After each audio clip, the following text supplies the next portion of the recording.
Ma belle-mère, Sharon, a décidé d'envoyer des invitations pour sa pendaison de crémaillère, mais pour une raison inconnue, mon mari en a reçu une et pas moi.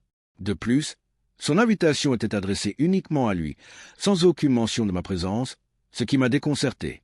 Sharon et moi avions toujours entretenu des relations cordiales, même si elles n'étaient pas très proches, et cette exclusion soudaine m'a profondément choqué et blessé. Lorsque nous l'avons contactée, elle nous a expliqué que l'ex-femme de mon mari, Nathalie, serait présente car Sharon l'avait invitée et ne voulait pas la mettre mal à l'aise, ce qui expliquait mon absence. Nathalie et mon mari avaient été brièvement mariés il y a des années, leur union s'étant mal terminée car ils n'étaient pas prêts à avoir des enfants. Bien que je comprenne sa position, le divorce avait été une épreuve terrible pour lui. Pourtant, Sharon était restée amie avec Nathalie et avait même assisté à son second mariage, malgré tout ce qui s'était passé. Mon mari, respectueux de la vie privée d'autrui, n'a pas exprimé son mécontentement. Mais je trouvais injuste que Sharon choisisse son ex-belle-fille plutôt que moi, son épouse actuelle, d'autant plus que la maison était un cadeau de mon mari. La situation a dégénéré en confrontation. Mon mari a exigé que je sois invité à la place de Nathalie, mais Sharon a refusé, prétextant qu'elle offenserait son amie en la désinvitant. Mon mari a alors menacé de retirer le cadeau de la maison, la procédure étant toujours en cours. Soudain, Sharon a commencé à me dépeindre comme manipulatrice et autoritaire, affirmant que j'avais monté mon mari contre elle, répandant ces rumeurs dans la famille alors que c'était elle qui était à l'origine du conflit. Elle insistait sur le fait qu'elle avait parfaitement le droit d'inviter qui elle voulait. Dans les semaines qui ont suivi, son comportement n'a fait qu'empirer.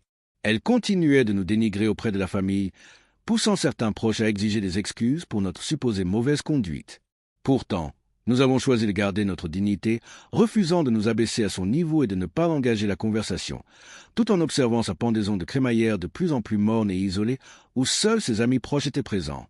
Sharon a poursuivi sa campagne en ligne, publiant sur Facebook des messages concernant la faible participation à la fête, se posant en victime et insinuant que je manipulais son fils, un comble compte tenu de ses propres tentatives de manipulation.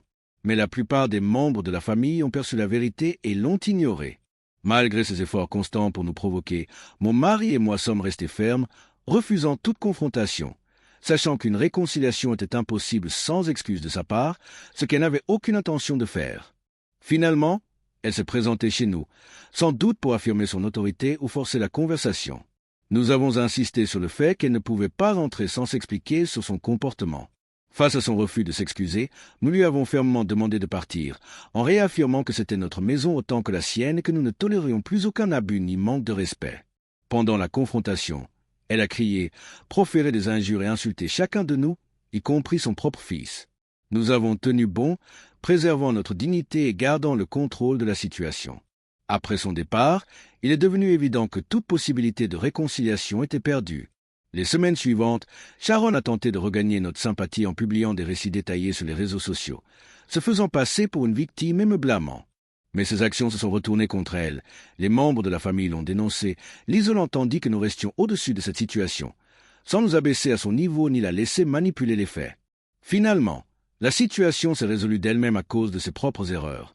Sa pendaison de crémaillère a attiré peu de monde, ses publications sur les réseaux sociaux ont suscité des critiques, et mon mari et moi avons gardé notre dignité, choisissant le silence et la distance plutôt que la confrontation, laissant Sharon affronter seule les conséquences de ses actes. Un rappel brutal que les tentatives d'humilier ou de contrôler autrui aboutissent souvent à une humiliation auto-infligée, et que le maintien de l'intégrité et du calme face à un tel drame est la véritable victoire.